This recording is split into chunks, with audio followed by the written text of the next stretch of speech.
Ya, ok. Vamos a, entonces,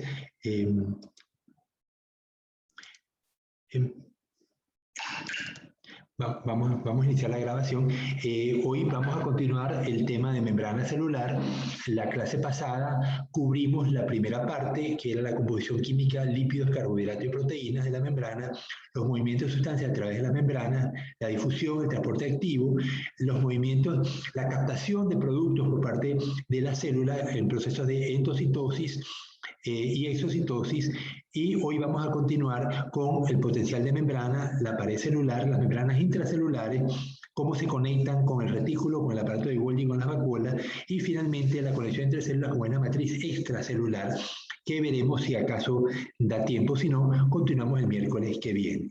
Entonces, la clase pasada habíamos visto que las membranas aíslan el contenido de la célula y permiten la comunicación selectiva con el entorno. Todas las células organelas de las células eucariotas están rodeadas de membranas. Las membranas celulares cumplen varias funciones. Por una parte, aíslan de forma selectiva el contenido de la célula del ambiente externo, de modo que se producen gradientes de concentración de sustancias disueltas producidas en diversas partes de la membrana. Regula el intercambio de compuestos esenciales entre la célula y el medio acuoso extracelular o entre los organelos envueltos en membranas y el citoplasma. Permite la comunicación entre células, permite las uniones en el interior de la célula y entre ellas, y regula muchas reacciones químicas. Esto lo van a tener en su correo, así que no lo voy a detallar. Vamos a la estructura que vimos, es una doble capa. El grueso de la membrana es una doble capa lipídica, con donde tenemos los fosfolípidos polares que miran hacia el exterior y hacia el interior, y luego los fosfolípidos, el componente no polar, que son una capa de fosfolípidos que se miran unos a otros, están embebidos por moléculas de glicerol, de colesterol, perdón, y atravesados por proteínas. Estas proteínas pueden ser proteínas sólidas con canales o que se ramifican hacia afuera y hacia adentro. También hay enzimas que vemos que están asociadas, hay proteínas que tienen un punto de unión específico, de tal manera que cuando la proteína capta una sustancia, su estructura cambia y se activa la enzima que está asociada a ella. Hay moléculas de proteínas que tienen poros por los cuales circula la... Segundo, ¿aló? ¿Aló?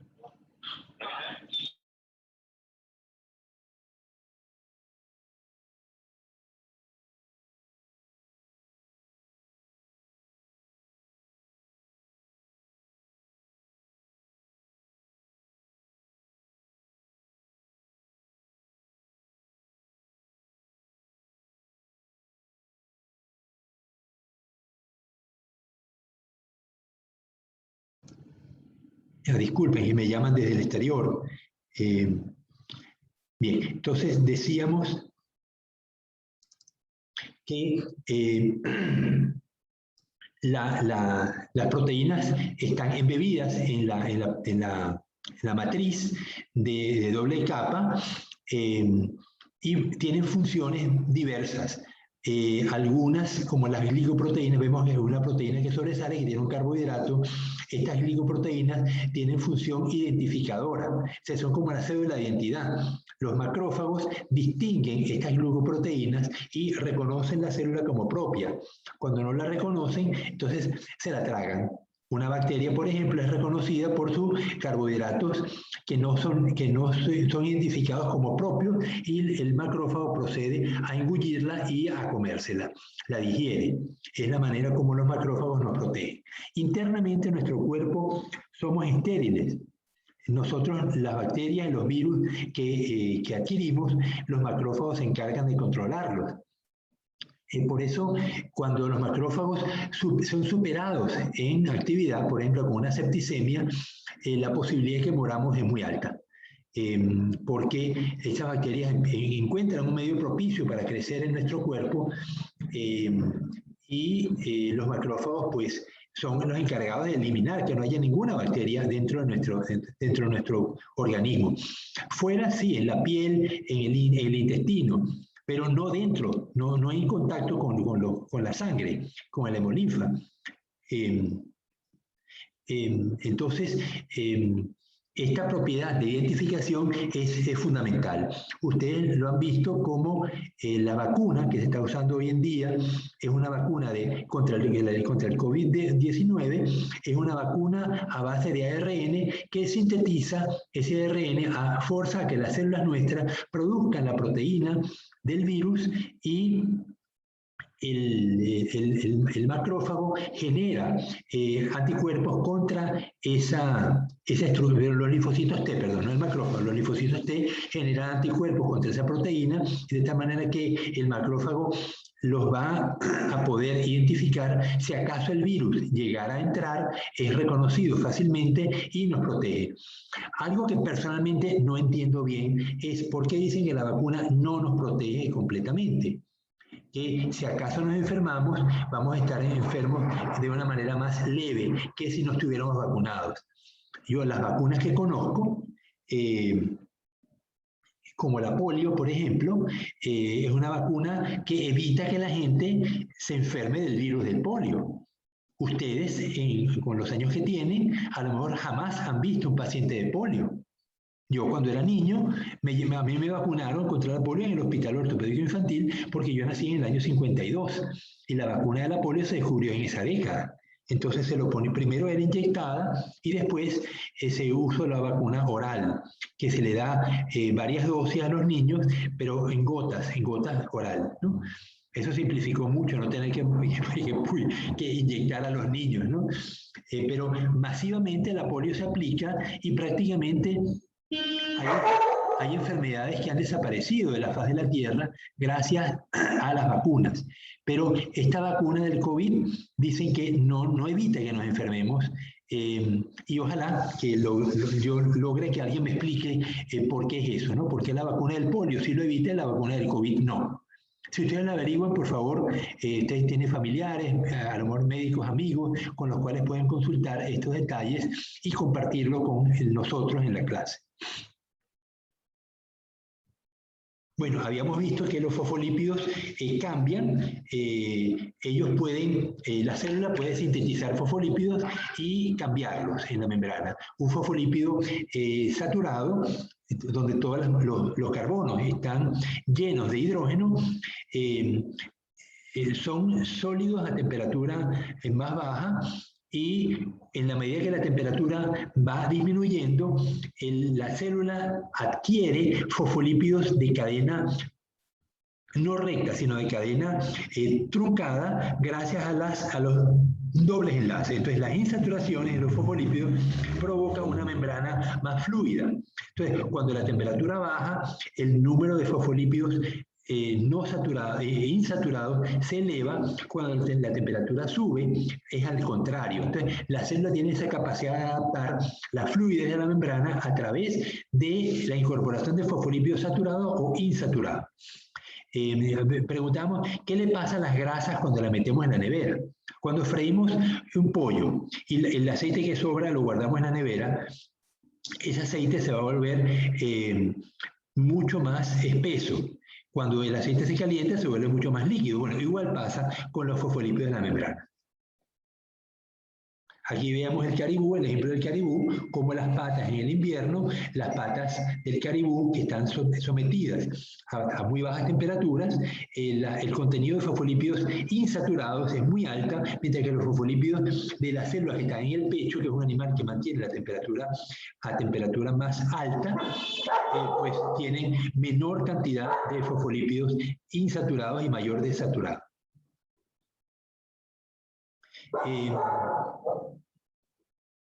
Bueno, aquí veíamos que el colesterol le daba fluidez a la membrana y cambiaba la concentración según el tipo de tejido.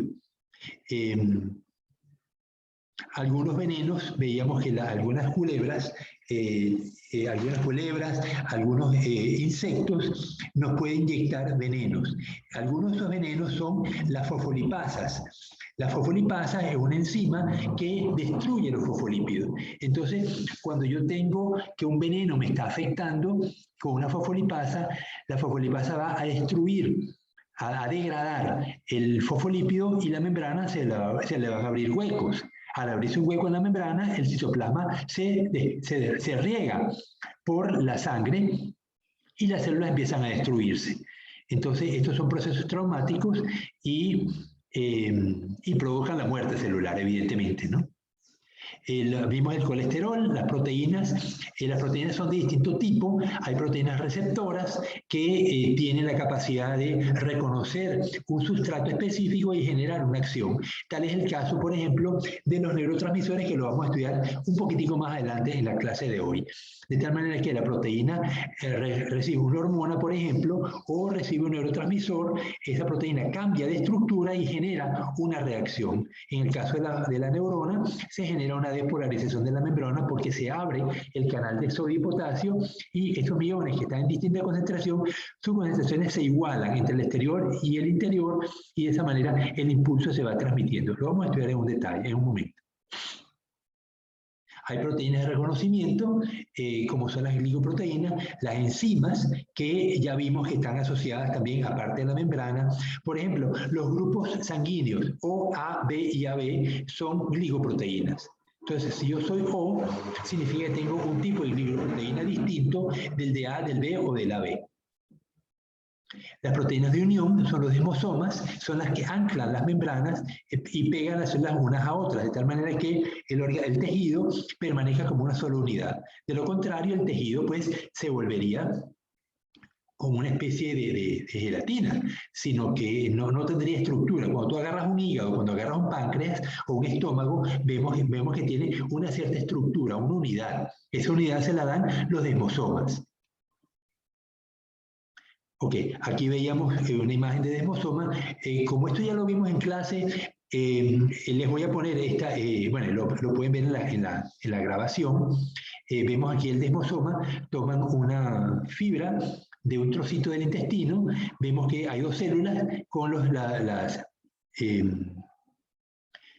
microvellosidades, que son por donde se absorbe el alimento, pero entre célula y célula vemos que están unidas por desmosomas, que son proteínas, por una parte globulares y por otra parte fibrosas.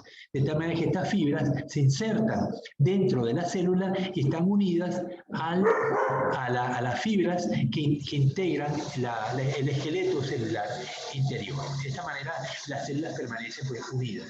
En el caso de la vejiga, la cuestión es un poco más precisa, porque las células de la vejiga tienen que estar completamente aisladas. Entonces el desmosoma une la membrana plasmática y tapiza las uniones, de tal manera que no hay fluido que salga de la vejiga cuando la orina está llegando allí.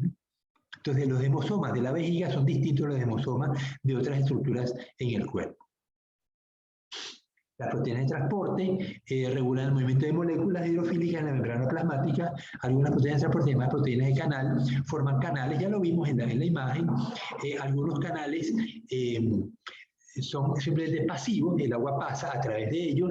Otros son proteínas portadoras que tienen la posibilidad de cambiar de estructura y transportan sustancias hacia dentro de la célula o sacan sustancias fuera de la célula. Por ejemplo, las enzimas que son producidas en el páncreas o en el estómago. Esas enzimas son moléculas grandes, ellas no pueden atravesar directamente la pared, la membrana celular, tienen que ser transportadas. Entonces, una proteína las recibe, cambia de estructura con gasto de energía, con gasto de ATP, y la enzima sale fuera de la célula. Ahora, ¿cómo se evita que la célula se autodigiera cuando está produciendo enzimas? ¿Se les ocurre? ¿Cómo dijo, profe? Las enzimas son producidas dentro de la célula, ¿verdad? Pero, ¿cómo se evita que la célula se autodigiera? ¿Las enzimas producidas en la célula están activas o no están activas? Sí. ¿Sí? ¿Qué? Dime la respuesta. Sí están activas. Pues no. Si estuvieran activas, la célula se autodigeriría y no ocurre, evidentemente. Entonces, las enzimas que van a la tripsina, que es producida en el estómago, ella es producida como apoenzima. Ella no está activa. Ella se va a activar cuando sale de la célula y encuentra el medio ácido. Entonces, esa acidez permite que la estructura de la enzima cambie y el centro activo se encuentra disponible para recibir las proteínas que ella va a degradar en aminoácidos. Entonces, tenemos que reconocer que las proteínas que se van a transformar en enzimas, ellas son liberadas en forma previa, no están activas. Ellas requieren o unirse a una coenzima o encontrar un medio adecuado para que el centro activo se exponga y se encuentre funcional. Entonces, un ejemplo es la tripsina, que es producida como apoenzima, y cuando sale de la célula y se encuentra el medio ácido del estómago, la tripsina se activa y entonces empieza a actuar en los procesos de descomposición proteínica. Claro, ¿está claro eso, Génesis? Génesis, abre el micrófono. Sí, profesor. Bueno, entonces aquí vemos las proteínas de transporte, vemos que en el hígado las células hepáticas están conectadas unas con otras y vemos los poros, ¿no? Como los poros, las uniones en hendidura, las proteínas de canal conectan el interior de la célula contigua. Ok, aquí vemos entonces en una raíz de una planta, las células no se llaman desmosomas, se llaman plasmodesmos, pero conectan una célula con otra. Entonces, estos son proteínas de comunicación. Aquí vemos la proteína, la difusión simple. Hay sustancias como el oxígeno y el CO2, difunden libremente a través de la membrana. Ellos son moléculas no polares y la membrana celular permite el paso libre sin que haya a través de proteínas. Hay moléculas como el cloro que pueden pasar libremente, pero a través de un canal proteíco, ¿no? Luego está el agua, que pasa a través de otro canal, pero las acuaporinas tienen cierto control para el paso del agua. Y finalmente están las moléculas grandes que van a entrar en una estructura, esa estructura va a cambiar y ese cambio requiere energía, requiere ATP. Entonces, cuando la molécula cambia de estructura, la molécula es ingresada aún contra el gradiente. Ok, aquí vemos, bueno, este es el caso de el calcio. El calcio entra en la molécula de proteína, el ATP se une a la proteína en otro sitio, ese ATP va a liberar un fósforo y se me va a formar entonces ADP más fosfato que queda libre y la molécula de calcio sale fuera de la célula. O entra, porque puede ser que al revés, ¿no? El calcio tiene mucho que ver con los procesos musculares, con la contracción muscular. Entonces, a veces la entrada de calcio es lo que permite que la proteína, la miosina y la actina funcione y el músculo se contraiga. Aquí vemos una acuaporina, cómo funciona. Vemos que es una proteína a través de la cual están funcionando las moléculas de agua y la interacción de la pared del canal de la acuaporina con las moléculas de agua es lo que facilita que las moléculas de agua difundan a través de ese canal. A la izquierda vemos dos casos, dos huevos de rana, uno con acuaporinas y otro sin acuaporinas.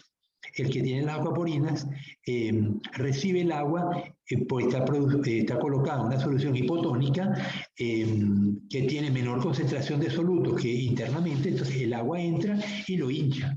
Mientras que otro huevo que no tiene acuaporinas retiene su estructura y el agua no logra ingresar en la misma magnitud. Bien, habíamos visto la ingestión, esto era casi lo último que habíamos visto en la clase pasada, la ingestión celular. La ingestión celular puede ser, ya, pinocitosis, vaina. Tranca la puerta. Que la perra se pone nerviosa cuando la gente pasa enfrente y no nos deja dar clase. Entonces, vamos a ver estos cuatro procesos: pinocitosis, endocitosis, fagocitosis y exocitosis. Entonces, Aquí tenemos una célula cualquiera, no tiene por qué ser una amiba, puede ser cualquier célula, tiene estas propiedades. ¿Está mi gordo?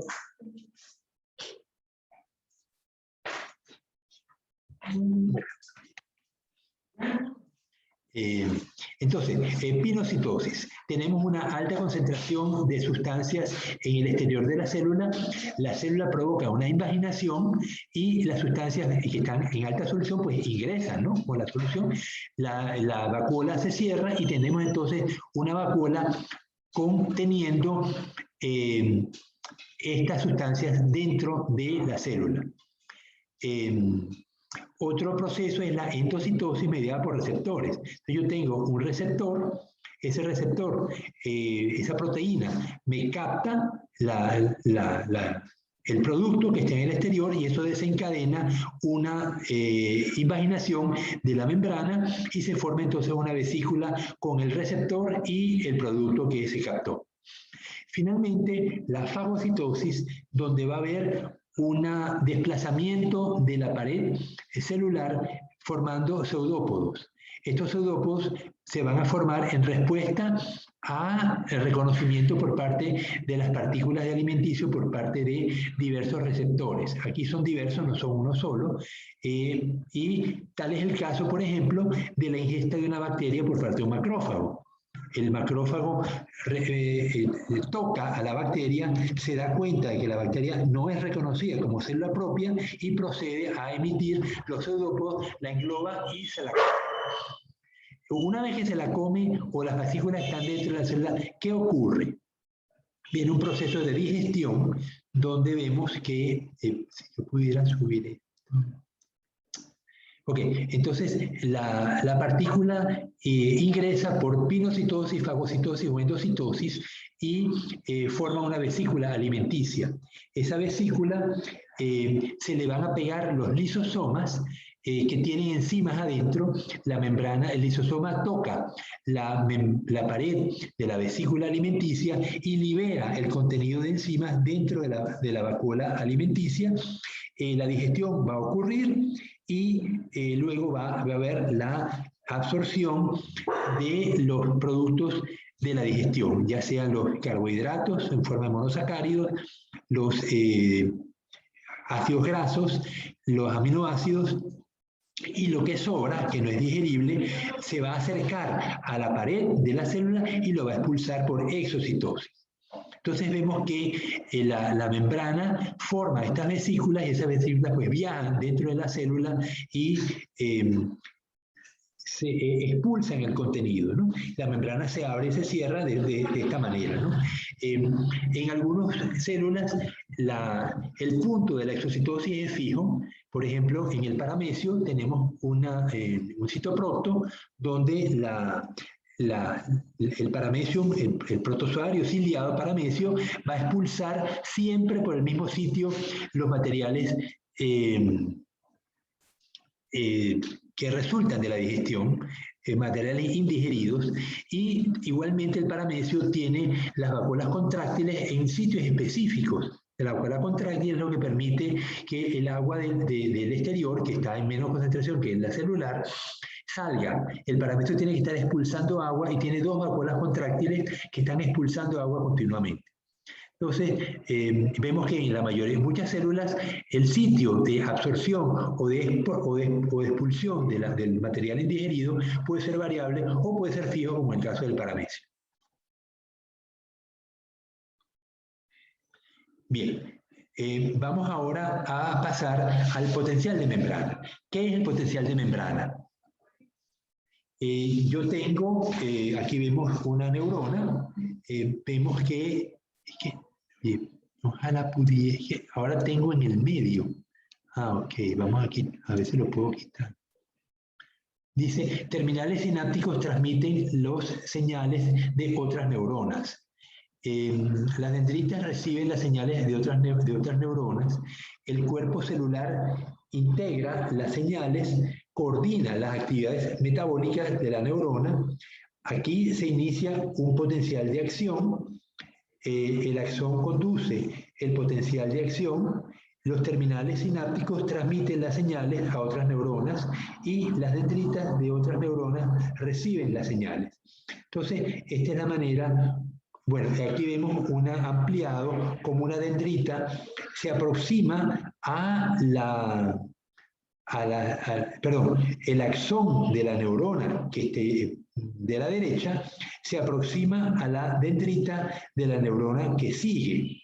Vemos cómo el axón no toca físicamente la dendrita de la siguiente neurona, aunque puede hacerlo, puede hacerlo, pero la mayoría de las neuronas no funcionan así. La mayoría de las neuronas funcionan como estamos viendo acá en la imagen, donde tenemos un espacio intercelular muy pequeño.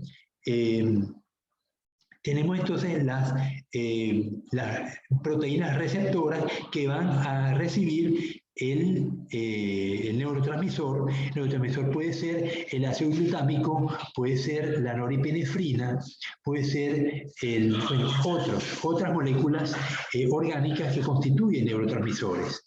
Distintas neuronas que tienen distintos neurotransmisores. Hay algunos que son inhibidores, otros que son estimuladores. Bien, entonces, un potencial de acción salta de un nodo a otro, acelerando en gran medida la conducción en el axón. Tenemos células neuronales rápidas y células neuronales lentas. Las lentas son las que no tienen mielina. ¿Qué es la mielina? Yeah. La mielina, vemos que está a la derecha, abajo, son capas grasas que recubren la célula, que recubren el axón. Esa capa, pues, impide que haya intercambio de sustancias entre el exterior y el interior de la célula. A tener que aislarme, porque me llegó visita, entonces.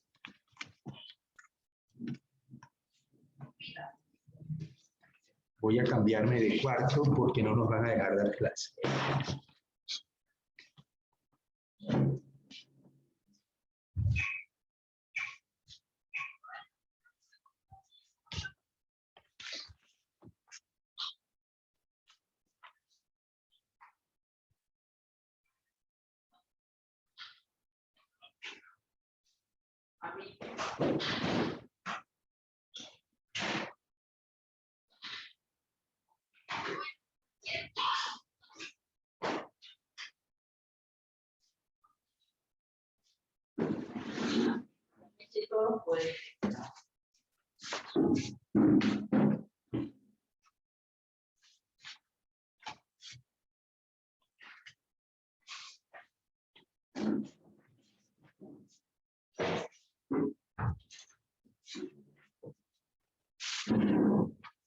Bien, espero que ahora tener silencio, que normalmente no hay nadie en mi casa, pero hoy llegó visita y entonces tengo este inconveniente. Bien, entonces, vamos a ver, tenemos neuronas rápidas y neuronas lentas. ¿A qué llamamos la neurona rápida? Génesis, si estás cocinando y por accidente tocas la olla caliente, ¿qué pasa? ¿Qué te pasa en el dedo? Me quemo. Sí, pero ¿el dedo qué hace? ¿Te quedas ahí pegada a la olla caliente? No. Ajá, ¿qué ocurre? Se irrita, se vuelve rojito. Sí, claro, pero el momento que tocas la olla, ¿se queda pegado o enseguida se retira? No, lo retiro porque... Ajá. Ajá, entonces, y es una reacción casi involuntaria. Es decir, aunque tú no la quieras retirar, el cuerpo tuyo reacciona y rápidamente retira la mano. Igual que cuando estás planchando y tocas por accidente la plancha, la base de la plancha. Enseguida el brazo se retira. Esa reacción es producto de una neurona rápida. Las neuronas que defienden la vida de los organismos suelen ser rápidas. y tienen esta característica. Entonces, dice, el potencial de acción salta de un nodo a otro, acelerando en gran medida la conducción del axón. Fíjate, una neurona lenta no tendría mielina. Veamos, el axón de una neurona lenta no tendría mielina o no tendría tanta mielina como esta, de tal manera que la célula tiene que despolarizarse completamente. Para que milímetro de milímetro tiene que ocurrir una despolarización. Pero en este caso que tenemos mielina, la despolarización va a ocurrir en las estrangulaciones de Rambier, que son los huecos que estamos viendo sin mielina, perdón, las estrangulaciones de Rambier y la célula que rodea al axón se llama célula de Schwann. Entonces, la depolarización solo va a ocurrir en los sitios donde no hay mielina, porque cuando están recubiertas con la célula de Schwann, ahí no hay despolarización. Y por lo tanto, entonces se acelera mucho y ves cuán rápido es cuando te quemas y cómo retiras la mano en cuestión de segundos. Eso no es ni siquiera te da tiempo a pensarlo.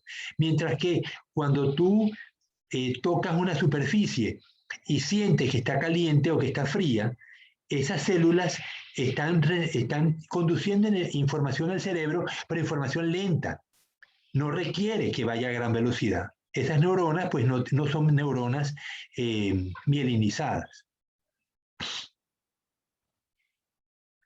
Ok, entonces aquí tenemos una neurona sin mielina, dice, se inicia el potencial de acción llega al terminal sináptica de la neurona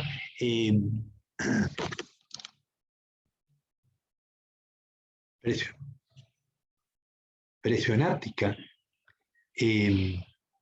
La carga positiva del potencial de acción hace que las vesículas sinápticas liberen neurotransmisores. Las neurotransmisores se unen a los receptores en la neurona postsináptica. La dendrita de la neurona postsináptica está abajo. 5. El neurotransmisor hace que los canales de iones se abran y los iones fluyen hacia adentro o hacia afuera. O sea, el sodio que está más concentrado dentro sale y el potasio que está más concentrado afuera entra y se igualan. Luego los neurotransmisores son regresados al terminal sináptica, se degradan o se extienden hacia afuera de la hendidura sináptica. El problema es que el neurotransmisor tiene que desaparecer, porque si no, la neurona quedaría permanentemente activada, ¿verdad? Entonces, esta parte se entiende, ¿verdad? No tiene mayor complicación. ¿Cómo ocurre la conducción de la información desde un axón a la dendrita de la siguiente neurona? Ahora, ¿cómo ocurre la despolarización? Vemos que el potasio está, vemos en la parte arriba a la izquierda, ¿no? Tenemos un trozo del axón, el potasio está, el interior de la neurona es negativo y el sodio está en mayor concentración fuera y es positivo. Entonces, dice el potencial de reposo. La neurona normalmente tiene un potencial negativo dentro y es positivo fuera. Dice el líquido extracelular, el canal de potasio en reposo, el canal de potasio en reposo siempre abierto, el canal de potasio con puertas de voltaje cerrado, canal de sodio con puertas de voltaje cerrado. El plasma de la neurona, ok. Entonces, luego dice el potencial de acción. Se abre un canal de sodio con puertas de voltaje. Entonces, el sodio entra y vuelve ese segmento del axón se vuelve positivo porque el sodio entró y luego dice, se cierra el canal de sodio con puertas de voltaje, se abre el canal de potasio con puertas de voltaje y el potasio sale. Entonces, de esta manera, las cargas positivas del sodio se van moviendo lentamente a lo largo del axón y van despolarizando la membrana. Ok, entonces, una vez que esto ocurre, el impulso nervioso se transmite hasta el extremo del axón, y eso, al llegar al extremo, provoca la liberación de neurotransmisores, como lo estamos viendo aquí. ¿Quién produce los neurotransmisores? La misma estructura que produce todo en la célula, como es el aparato de Golgi, ¿no? Solo que, bueno, no el aparato de Golgi produce enzimas y las empaqueta, pero hay vacuolas donde voy a tener las enzimas productoras de los neurotransmisores que me van a producir un neurotransmisor específico basando en un sustrato, actuando como una enzima que me va a transformar entonces los productos en los reactivos en neurotransmisores que van a estar en esas vacuolas que vemos descendiendo hacia la periferia del axón.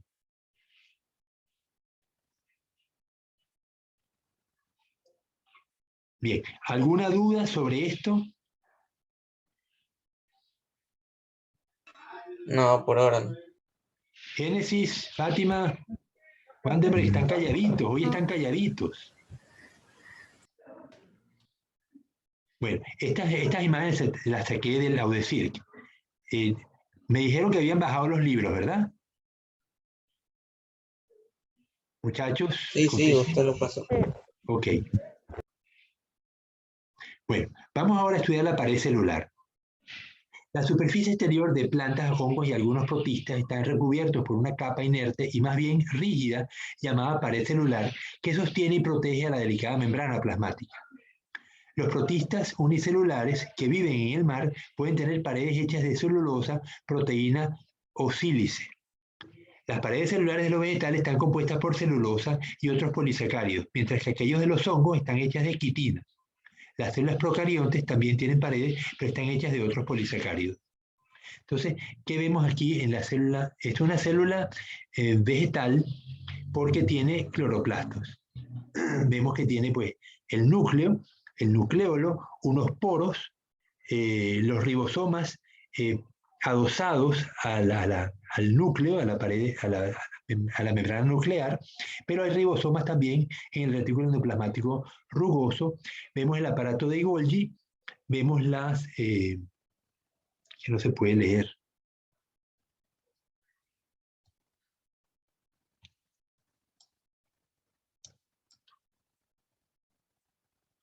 Ok, vemos entonces el citoplasma, las no veo qué es eso, el aparato de Golgi, las mitocondrias, el marroncito, la membrana plasmática en rosado, y la pared celular la vemos como una estructura rígida con unos poros, que ya vimos que se llaman los plasmodesmos. En una célula vegetal, pues los plasmodesmos conectan una célula con otra y permite que haya un flujo a través de las membranas. Vemos el cloroplasto, la mitocondria, la vesícula central, la vacuola central, el retículo plasmático liso, el rugoso. ¿Qué más vemos aquí? Cloroplastos y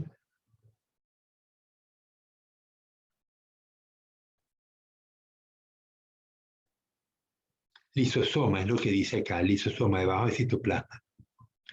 Ok, entonces, bueno, identificamos que la membrana está rodeando a la célula, pero está recubierta con una pared rígida. Aquí tengo la pared de la célula 1 y aquí tengo la pared de la célula 2.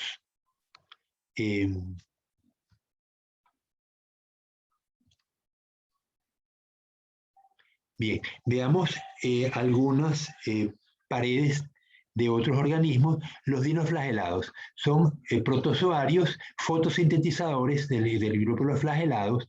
Ellos tienen una pared celular formada por celulosa. Vemos las placas de celulosa, vemos el cingulum, que es un canal donde tenemos un flagelo, y no estamos viendo el sulco, que es el otro canal, que no debe estar al otro lado de la imagen, donde está el otro flagelo. Ellos tienen dos flagelos, uno que los propulsa longitudinalmente y otro que los propulsa dando vueltas. ¿Qué ventaja tiene para una célula desplazarse?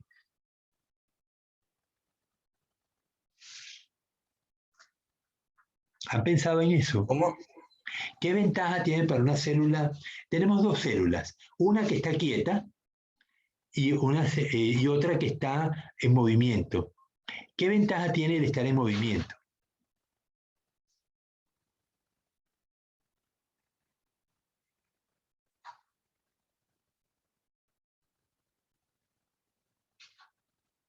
Wandenberg, ¿se te ocurre?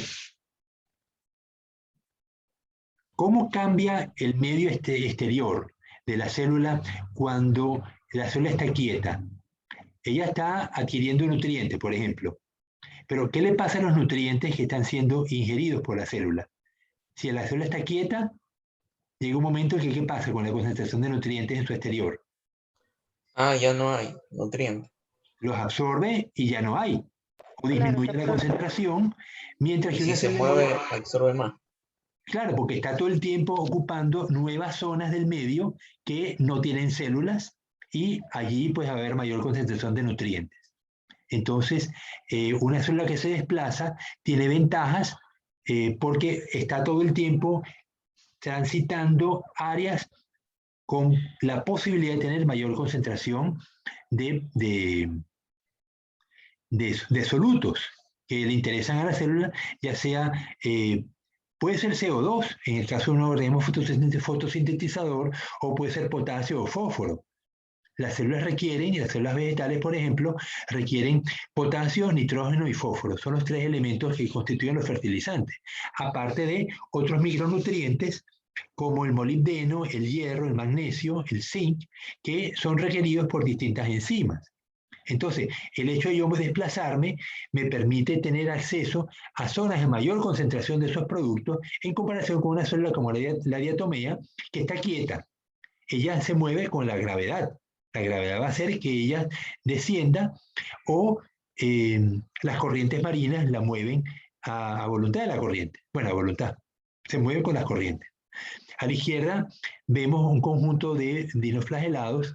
Arriba a la izquierda el dinophysis es un flagelado que vive sobre los sustratos y puede causar diarrea. Aquí no vemos los ceratium, son los que tienen estos brazos tan largos. Algunos de estos animales pueden ser tóxicos, muy tóxicos. Justamente la toxicidad de estos animales radica en bloquear esto. ¿Ven? Se abren los canales con las puertas de voltaje. Estas bombas que abren y cierran y permiten la salida y entrada del sodio y del potasio se bloquean con la toxina que producen los dinoflagelados. Si una célula nerviosa tiene la bomba de sodio y potasio bloqueada, ¿qué pasa? ¿Puede repetirlo? Sí, No hay paso. ella le llega un impulso y se despolariza. Pero como las bombas que estamos viendo acá, las proteínas que se abren y se cierran, están bloqueadas, ya la célula no se puede repolarizar y deja de transmitir, deja de funcionar. Entonces las personas, el cuerpo se va paralizando. Evidentemente, el cuerpo tiene mecanismos de protección. Por ejemplo, en la sangre, la toxina va a ser degradada por las células del hígado y las células del riñón. Pero mientras eso ocurre, la toxina presente en la sangre pues va paralizando progresivamente los músculos. ¿Cuál es el mayor peligro? Que paralice al pulmón. Y quedamos entonces, no el pulmón, porque al fin de cuentas el pulmón se mueve porque las costillas se mueven. Entonces, al paralizar los músculos de las costillas, la persona muere por asfixia. También puede paralizar el corazón, ¿no? Entonces, pero paralizar el corazón es más difícil y usualmente si la persona es colocada en un respirador, como el que usan cuando los pacientes los entuban, los pacientes de COVID los entuban, lo colocan en un respirador, eso les permite que el hígado y el riñón actúen y vayan liberando al cuerpo del veneno que fue ingerido con el dinoflagelado, y de esa manera la persona lograría recuperarse. Pero no hay antídoto para el veneno que producen los dinoflagelados. Bien, dice, las paredes celulares son producidas por las células a las que las rodean. Las células vegetales producen celulosas a través de sus membranas plasmáticas, a partir de la cual se forma la pared. Las paredes de células adyacentes están unidas por la lámina intermedia, una capa hecha principalmente de polisacárido pectina que tiene una textura gelatinosa y es común entre las jaleas de frutas para gelatinizarlas. Las paredes celulares sostienen y protegen a las células frágiles. Por ejemplo, gracias a las paredes celulares, las plantas y musgos resisten las fuerzas de gravedad y el viento y se mantienen verticales sobre la Tierra. Las paredes celulares son porosas, permitiendo que las moléculas de oxígeno, dióxido de carbono y agua difundan fácilmente a través de ellas. La estructura que rige las interacciones entre una célula y su entorno es la membrana plasmática situada debajo de la pared celular. Cuando hay pared, entonces aquí vemos cómo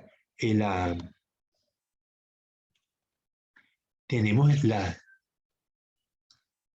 dos paredes de las células contiguas, pero y hay poros, ¿no? Los poros que vemos en la pared, los plasmodesmos, pero lo que realmente regula la entrada de sustancias dentro y fuera de la célula es la membrana celular. La pared es una estructura rígida que le da protección y permite que la célula no se rompa.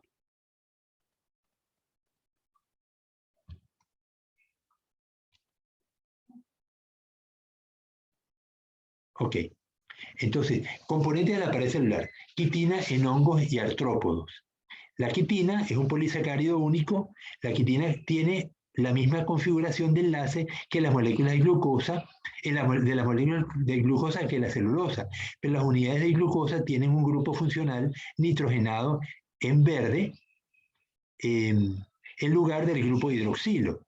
La quitina, que es dura y flexible, da sostén al cuerpo blando de los artrópodos, insectos y arañas y otros organismos, así como la mayor parte de los hongos, como este hongo que está creciendo sobre un tronco viejo, ¿no? Se llaman, son basidomicetos de oreja, porque parecen que el tronco tuviera orejas. Entonces, ¿cómo es la quitina? Vemos que es una molécula de glucosa, pero aquí vendría un OH y el OH ha sido sustituido por un NHCH3. Es decir, aquí tenemos un grupo amino y esto era un grupo, era un ácido, ¿no? Un ácido graso. Si tuviera un OH sería COH, que sería un ácido, el etanol, perdón, el ácido acético.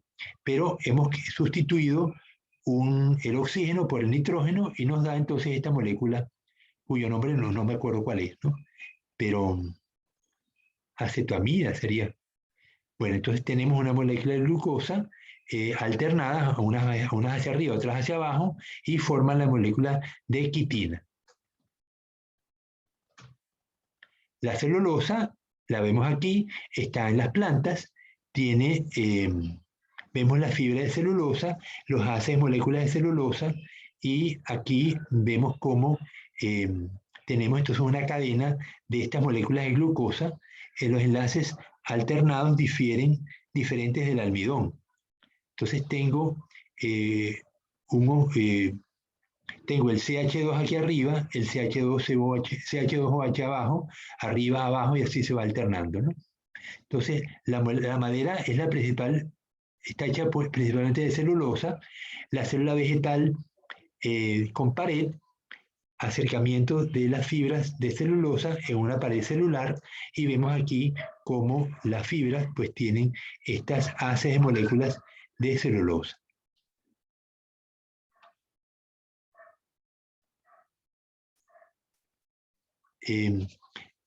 La celulasa es la enzima que descompone la celulosa en moléculas de glucosa, y nosotros ni casi ningún animal la tiene. Las vacas, para comer pasto y degradar la celulosa, usan bacterias, que son las que tienen la capacidad de producir celulasa. Igualmente, los ciliados, las termitas. ¿Conocen las termitas? Fátima, ¿has visto las termitas? Sí, Comiendo son madera. como Sí, hormiguitas. esas que se comen Parecen hormigas, ¿sí? Las termitas tienen en su intestino flagelados. Y los flagelados tienen internamente bacterias simbiontes. Son las bacterias las que son capaces de producir la celulasa. Pero la termita mastica la madera, la ingiere, el flagelado toma las partículas y forma una vesícula alimentaria y le pega la comunidad bacteriana, que son las que van a degradar esa celulosa en glucosa y luego entonces el ciliado libera el exceso de celulosa, el exceso de azúcar hacia el medio exterior del estómago de la termita. Entonces vemos que aquí tenemos una asociación entre termita, ciliado y bacteria. La envoltura celular bacteriana comprende la membrana citoplasmática y la pared celular más una membrana externa, en el caso de que ésta exista. La mayoría de las envolturas celulares bacterianas caen en dos categorías importantes, gram positiva y gram negativa. Estas se distinguen por su reacción a la tinción de gram. La tinción de gram, la pared celular gram positiva, se caracteriza por la presencia de una capa de peptidoglicano muy gruesa, que es responsable de la retención de los tintes violetas durante la tinción de gram. La tinción de gram tiene dos componentes, una la hematoxilina y la eosina. Entonces, cuando una célula no se tiñe con estas sustancias, decimos que es gram negativa. Las paredes celulares gram positivas contienen polialcoholes denominados ácidos teicoicos, algunos de los cuales se enlazan con lípidos para formar ácidos lipoteicoicos. Puesto que los ácidos lipoteicoicos tienen enlaces covalentes con los lípidos de la membrana citoplasmática, son responsables de enlazar el peptidoglicano a la membrana citoplasmática. Los ácidos teicoicos dan a la pared celular gram positiva una carga negativa total debido a la presencia de enlaces de fosfodiéster entre los monómeros del ácido teicoico. Entonces vamos a ver una pared bacteriana gram positiva. Entonces, 2 es la pared celular, 1 es la membrana citoplasmática con la doble capa lipídica y vemos en rojo las proteínas que están embebidas dentro de la membrana.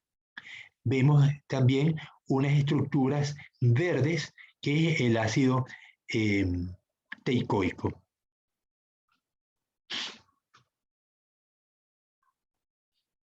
Además, la pared celular gram negativa contiene una membrana externa adicional compuesta de fosfolípidos y lipopolisacáridos que hacen frente a las condiciones del medio exterior. La naturaleza altamente cargada de los lipopolisacáridos confiere una carga negativa total a la pared.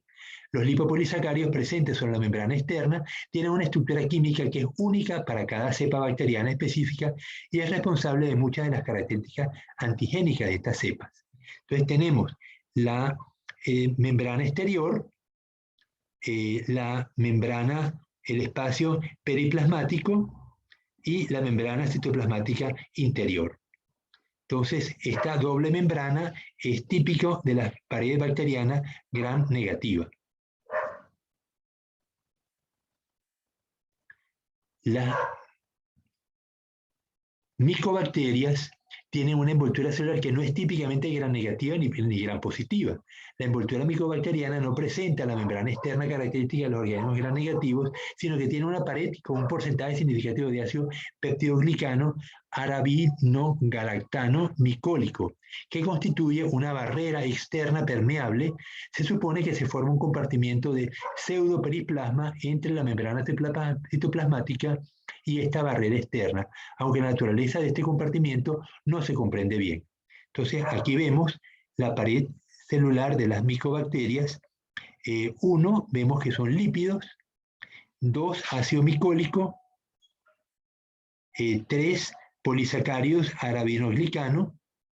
3, 4, peptidoglicano. Y 5, la membrana plasmática. Y 6, 6 es un lipoarabinomanano. 7, fosfatidil inositol manosido 8, y bueno, el 8 es el esquema de la pared celular, ¿no? Entonces vemos que según la naturaleza de la bacteria, tenemos paredes celulares más o menos complejas. La membrana celular es la misma en todas ellas, ¿no? Pero la pared celular va a cambiar y eso me condiciona el tipo de bacteria y, por supuesto, el reconocimiento que yo pueda hacer de ellas con la adición de Gram. Existen regiones especializadas del citoplasma delimitadas por membranas que separan diversas reacciones bioquímicas y procesan distintos tipos de moléculas de cierta manera.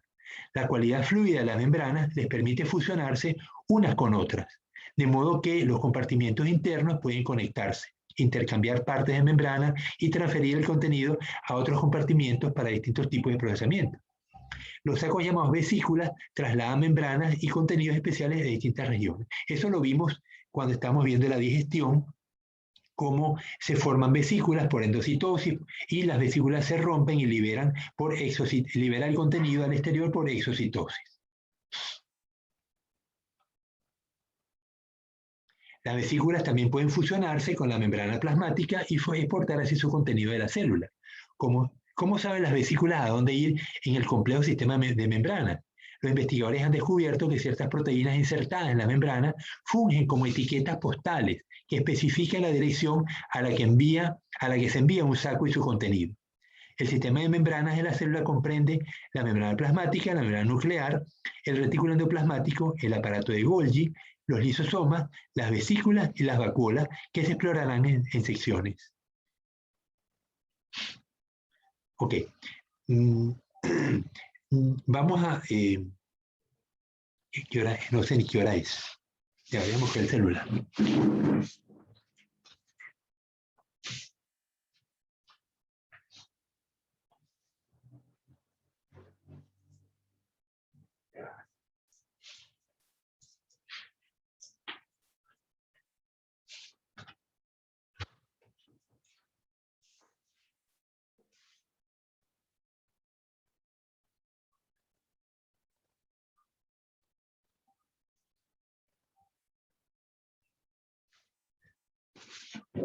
Ok, entonces, ya ustedes estudiaron esto porque me lo enviaron en el deber, el retículo endoplasmático, así que para ustedes, pues, SPAN va a ser más sencillo entender esto, pero vamos a cubrirlo porque al final tienen un deber que hacer con la manera como funciona la comunicación entre estructuras asociadas a la membrana.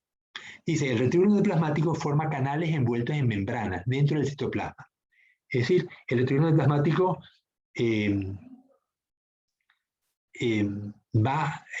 bueno, dime, Fátima, ¿cuál es la función del retículo endoplasmático? El retículo endoplasmático, ¿cuál de los dos? ¿El rugoso? El rugoso. Oh, el rugoso Su función mueve principal, proteínas. Su función principal es producir proteínas, exactamente, eso. Entonces, consiste en una serie de membranas interconectadas que forman un laberinto de sacos aplanados y canales dentro del citoplasma. Retículo significa red y endoplasmático dentro del citoplasma. La membrana del retículo endoplasmático compone hasta el 50% de las membranas de la célula. Es decir, que la célula va a tener membranas en muchos sitios, pero el solo retículo se lleva la mitad de todas ellas. Entre sus muchas funciones está servir como centro para la síntesis de proteínas de membrana y fosfolípidos. Aparte produce otras proteínas, pero también produce las proteínas de membrana y los fosfolípidos que van a constituir la membrana. Esto es importante porque la membrana del retículo endoplasmático se fusiona y transporta constantemente al aparato de Golgi, lisosomas y la membrana plasmática. Las células eucariontes tienen dos formas de retículo endoplasmático, el rugoso y el liso. Algunas partes del retículo endoplasmático rugoso continúan en la membrana nuclear, así como parte del retículo endoplasmático liso continúa en el rugoso. Aquí vemos entonces a la célula completa, a la izquierda, tomamos una una porción del reticulum endoplasmático, vemos que uno es liso, los ribosomas forman el rugoso, y luego a la derecha vemos una fotografía real. A la izquierda es un dibujo, pero a la derecha que estamos viendo es una fotografía en realidad. En algunas células se piensa que el reticulum endoplasmático rugoso y el liso están unidos, como se observa en la ilustración. En otras, el reticulum endoplasmático liso puede estar separado. Los ribosomas, puntos anaranjados, cubren el lado que da al citoplasma de la membrana del retículo endoplasmático rugoso. Imagen de fotografía electrónica de transmisión del retículo endoplasmático liso y rugoso con vesículas. Entonces vemos que vemos que forma capas, pero los ribosomas están del lado externo, del lado que da hacia el citoplasma. ¿Tiene sentido? Sí, ¿verdad? Porque si yo estoy produciendo proteínas, las proteínas las voy a liberar al citoplasma. Si las tengo dentro del retículo, tendría problemas para sacarlas, porque son moléculas muy grandes, ¿no?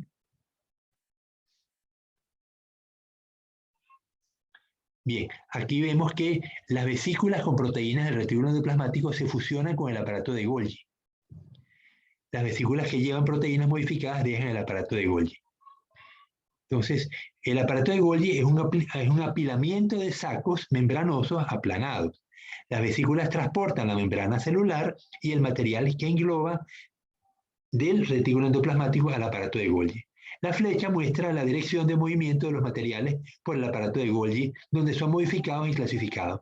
Las vesículas brotan del lado opuesto al aparato de Golgi al retículo endoplasmático. Entonces, arriba vemos un dibujo y a la izquierda, abajo vemos la fotografía del aparato de Golgi que nos está mostrando.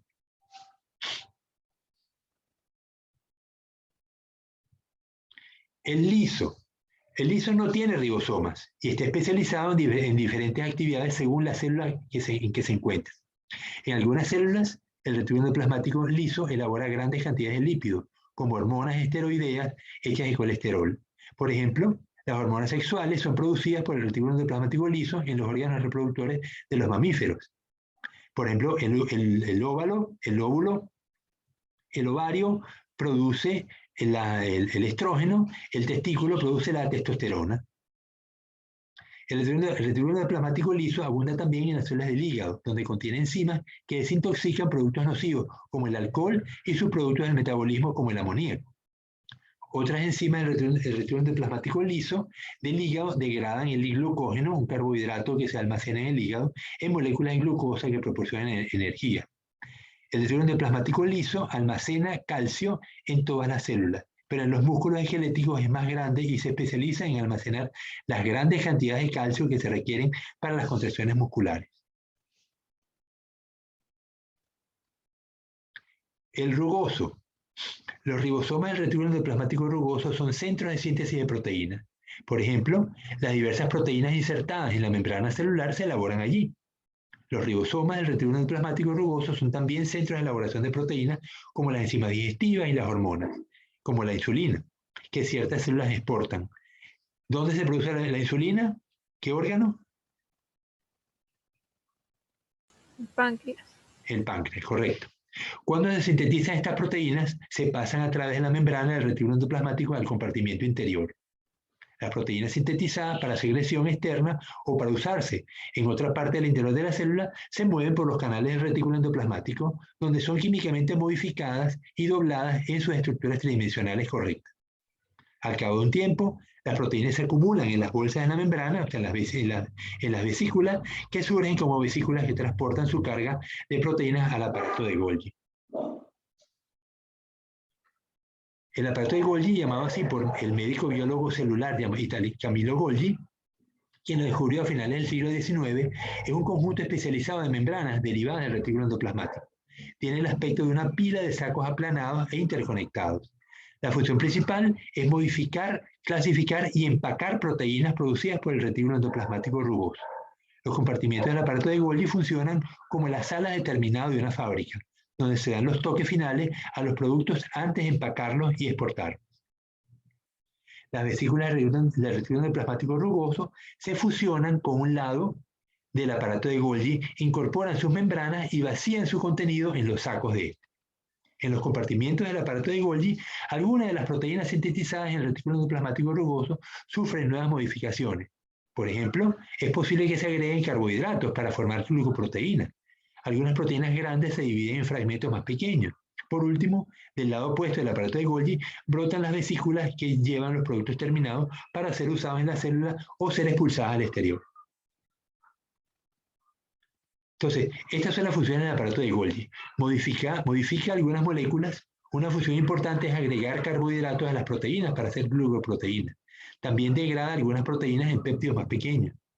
Sintetiza algunos polisacáridos usados en las paredes de las células vegetales como celulosa y pectina. Separa varias proteínas y lípidos residuos del retículo endoplasmático según su destino.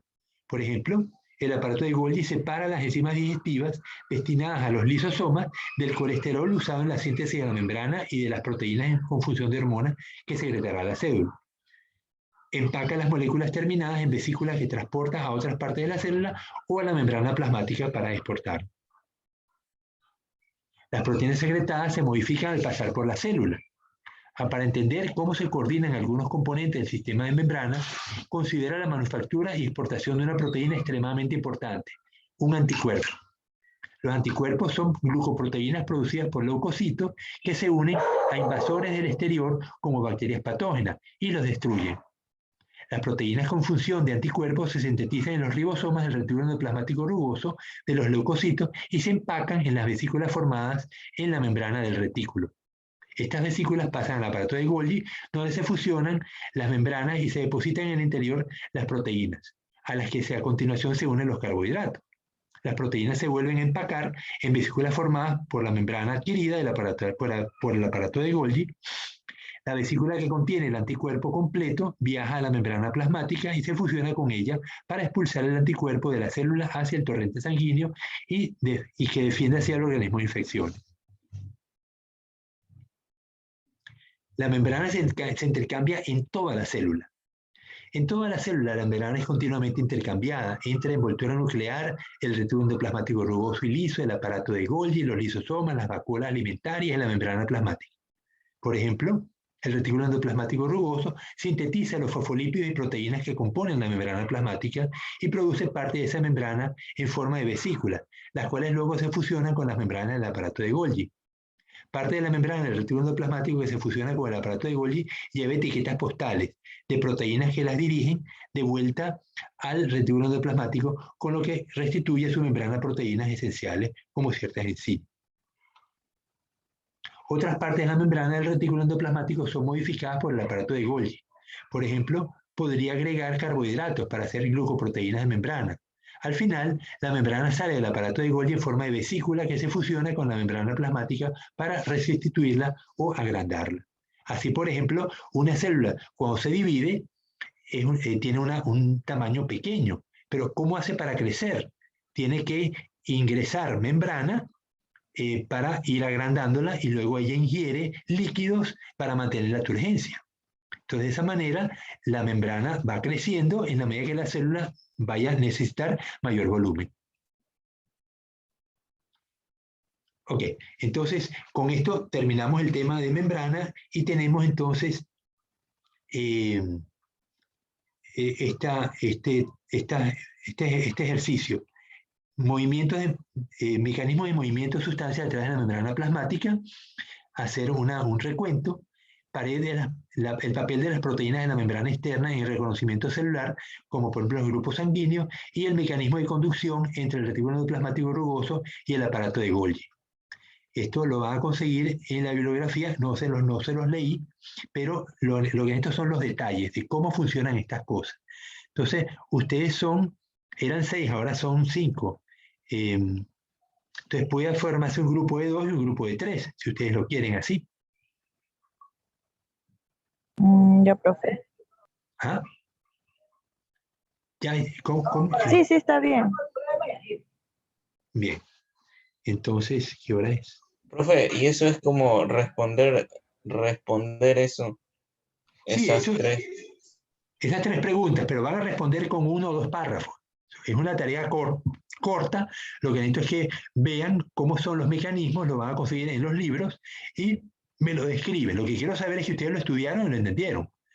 Pero la tarea a lo mejor tiene 2 páginas nada más, porque son 3, 2 parrafitos por cada uno, pues no es mucho el trabajo, ¿no? Ok, profe.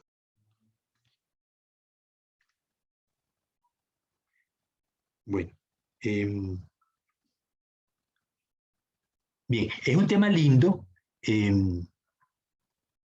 Ahí hay que estudiar, ¿no? Hay que estudiar, pero ya vemos cómo la simpleza, aparente simpleza de la membrana celular es una estructura dinámica que se regenera y continuamente se está usando, porque cada vez que se forma una vacuola, pues parte de la membrana se usa esa vacuola, pues ese segmento de membrana se puede luego incorporar en otra parte del cuerpo cuando la vacuola es expulsada. Ahora, cuando tenemos exceso de membrana, me imagino que hay un mecanismo de degradación. Eso no lo mencionaron en ningún sitio, ¿eh? Pero yo me imagino que tiene que haberlo.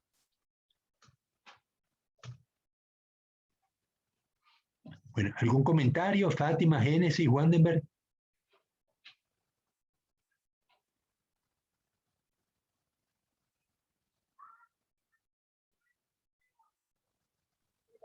Sí, profe. Bueno, No, entonces profe. yo le paso esto a su WhatsApp entonces esto sería para el miércoles de la semana que viene. Lo suben a la aula virtual, por favor. Ok, profe. Entonces, bueno, vamos a parar la clase en este momento. Cualquier cosa, me escriben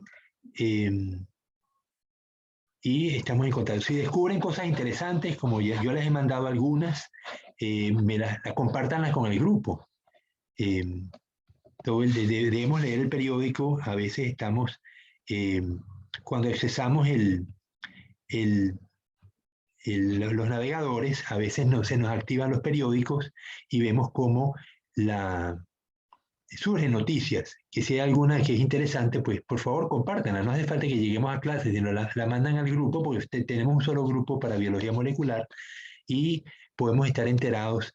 Esto, por ejemplo, que lo recibí estando con ustedes en clase, que el gobierno de Lazo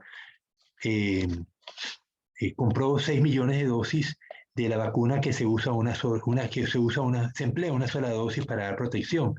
La que me pusieron la semana pasada es la vacuna, esto se me va a apagar, la vacuna china, que tiene 2 dosis. La mayoría de las vacunas son de 2 dosis. La primera dosis no da suficiente protección y hace falta entonces aplicar una segunda, que es lo que permite que el organismo pues tenga suficientes anticuerpos para defenderse de la infección, en este caso del virus. Profe, pero ahí les ponen una inyección diferente para el tipo de edad, porque a mi abuelita le negaron la, la vacuna porque supuestamente le tocaba otro tipo de vacuna. Y no le pusieron ninguna. No, le dijeron que esperara hasta hoy día. Lleva como 3 días y todavía no le ponen. Sí, a mí me pusieron, los profesores de la universidad se vacunaron con la vacuna AstraZeneca. Es una vacuna de ARN. Pero a mí no me la quisieron poner. Yo fui entonces otro día, cuando están vacunando a la tercera edad, al geriátrico que queda frente al registro civil, y ahí me pusieron la vacuna china. Pero a la gente más joven le estaban poniendo otra, que no sé si era AstraZeneca o era A mí Pfizer. me pusieron la Pfizer, profe. La Pfizer te la pusieron. Sí, la Pfizer y la AstraZeneca se la ponen a la gente joven. Pero es curioso, Adrián, que te hayan vacunado. Las personas de tu edad no se están vacunando todavía, sino se van a vacunar en el mes de... Es por discapacidad, profe. Ah, ok, ya. Sí, pero el grueso, justamente, ¿no? Me contenta que te la hayan puesto, yo esperaba que más gente joven se vacunara, porque ya que estamos vacunados a todos los profesores, si ustedes también se vacunan, pues vamos a poder entrar a las clases presenciales. Tengo un amigo que está en el SPOCH en la Escuela Superior Politécnica del Chimborazo, en Riobamba, y ellos ya empezaron, ya están en clases presenciales. Pero me dice que las clases son de laboratorios nada más. Las clases teóricas siguen siendo por internet. Los laboratorios solamente es donde van a clases presenciales. Pero al menos nosotros pues tendríamos la posibilidad de hacer prácticas en la Facultad de Medicina en esta materia, ¿no? Porque medicina tiene un laboratorio de biología molecular. Entonces, vamos a ver si de aquí al fin de semestre hemos avanzado suficiente en la... entiendo que la universidad tiene que presentar un programa de mantenimiento de la distanciamiento social y del uso de los espacios con baja densidad de población, y eso nos permitiría, una vez que esté aprobado, volver a la presencialidad.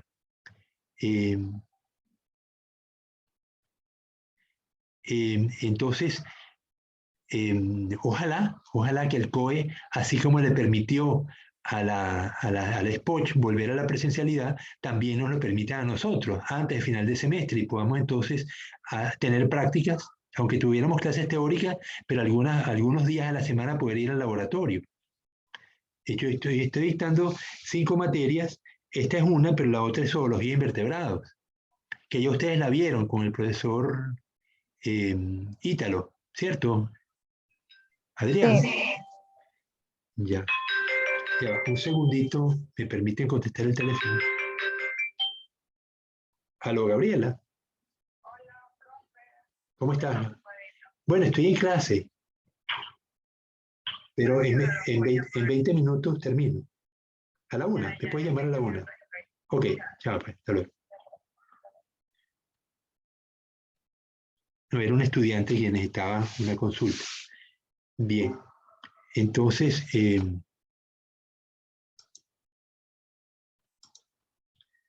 bueno, así estamos. En teoría, el gobierno está vacunando en este momento a las personas entre 40 y 50. Y yo me imagino que a partir del 15 de junio... Sí, la semana pasada mis papás se vacunaron. Ya. A partir del 15 de junio o el 1 de julio empezarán con personas más jóvenes todavía. Lo que hace falta son muchas vacunas, porque fíjense que en Estados Unidos hasta en las farmacias te vacunan, ¿no? O sea, al principio empezaron que solamente vacunaban en ciertos sitios, pero una vez que ya las vacunas llegan en suficiente número, a uno lo pueden vacunar en cualquier lugar. Lo que sí hace falta es, cuando me vacunaron, había un médico, un equipo médico, que nos sentaron en una sala y que tuvimos que esperar unos 10 minutos a verificar la reacción de la vacuna. Y luego es que nos dejaban ir a la casa, ¿no? Entonces, ese tipo de cuidado, pues, se hace más difícil cuando estamos vacunando en cualquier sitio. Entonces, yo entiendo que el gobierno, pues, quiere asegurar la seguridad de las personas y por eso, pues, vacuna en donde pueda prestar ese servicio de resguardo con médicos que están de guardia, ¿no? Bueno, jóvenes, entonces, en los capítulos que siguen, la semana que viene, vamos a trabajar con los organelos. Organelos que están basados en membranas. Tal es el caso de la mitocondria, el cloroplasto, sí, esos dos. Y los lisosomas. Las tres estructuras las vamos a estudiar, cómo funcionan, vamos a ver fotosíntesis, vamos a ver respiración y los mecanismos celulares que intervienen en esos dos procesos. Los fotosistemas, vamos a repasar lo que vieron en botánica seguramente, la respiración, aunque yo en zoología no doy respiración, eso lo debería dar es biología celular. Bueno, faltan 18 minutos, así que bueno, si no hay comentarios de ustedes, paramos la clase y nos vemos entonces el miércoles de la semana que viene. Ok. Listo, biólogo, muchas gracias. Chao.